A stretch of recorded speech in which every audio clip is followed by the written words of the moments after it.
LeBron speaking out on what he perceives to be a double standard between players and front offices. Max, he's always calculated, and I don't mean that as a slight. So what do you think this means for LeBron's future in Cleveland?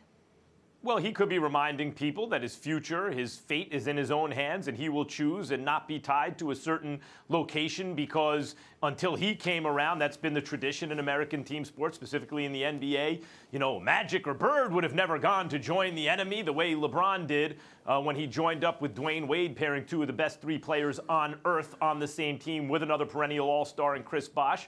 You know, I understand that. But I agree with LeBron, Stephen A., and I always have. When a GM does it, that's okay. But when a player, because his team won't get him the requisite help he needs to get to the finals or win, when a player actually acts as his own GM, that's a problem, and that's because we've been conditioned.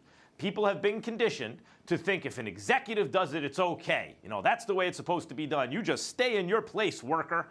But if someone who works for a living takes their fate into their own hands, takes control of their destiny, there's something wrong with that. Don't worry about that. Stay in your lane. That's not for you to decide.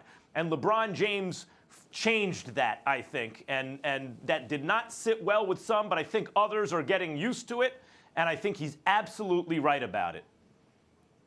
He's 1,000% correct, and he's putting the world on notice that he will make his decision and he won't feel guilty about whatever decision that he makes. It was a 52-year drought before the city of Cleveland was able to capture a championship in any professional sport. He ended that drought by delivering an NBA championship to the city for the first time in more than a half century. So he owes the city nothing, and he wanted to make sure that everybody knows that. From what I'm hearing, you know, in one breath, you have some executives in the league who believe that LeBron James is staying and is going to try to get Chris Paul to depart from Houston to come to Cleveland, because obviously, Chris Paul's the godfather of his children and what have you, and they're very close, and that's something that he would love to have happen. There are others that tell me that LeBron James will end up in Houston with James Harden and Chris Paul, as opposed to Chris Paul coming to Cleveland.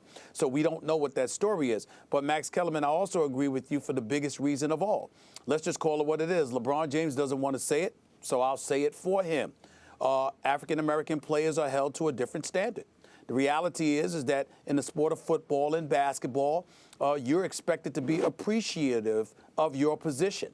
How dare you take the bull by the horn and take control of your own future? If you do so, you are labeled disloyal and what have you. And we're usually talking about African-American players when they go that route, because you're talking about individuals who, by and large, come from impoverished backgrounds. And as a result, people believe that because of the privileged position that they're in, it ain't their talents, it ain't their greatness, it's the privilege that they had of being lucky and fortunate enough to be in these situations to make this amount of money.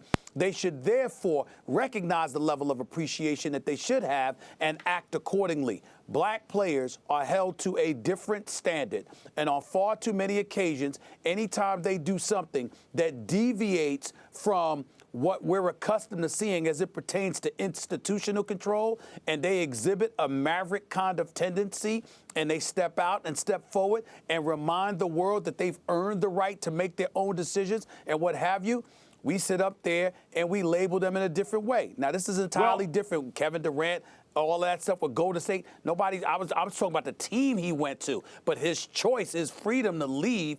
People bring that up. But with LeBron and those other guys, they sit up there and they lament that, and they do speak to disloyalty, and they don't do that with executives, and they don't do that with owners.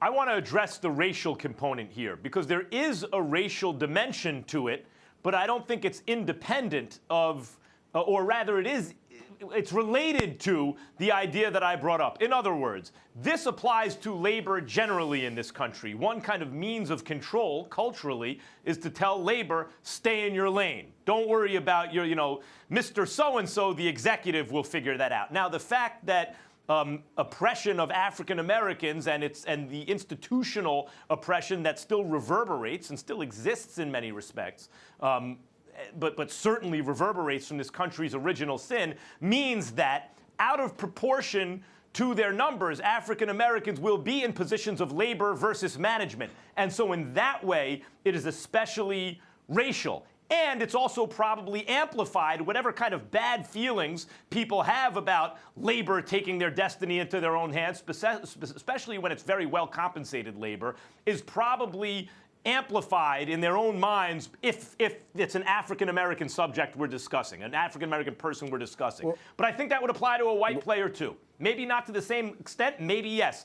It would apply to a white player too if they tried to take their destiny in their own hands, join a super team, etc.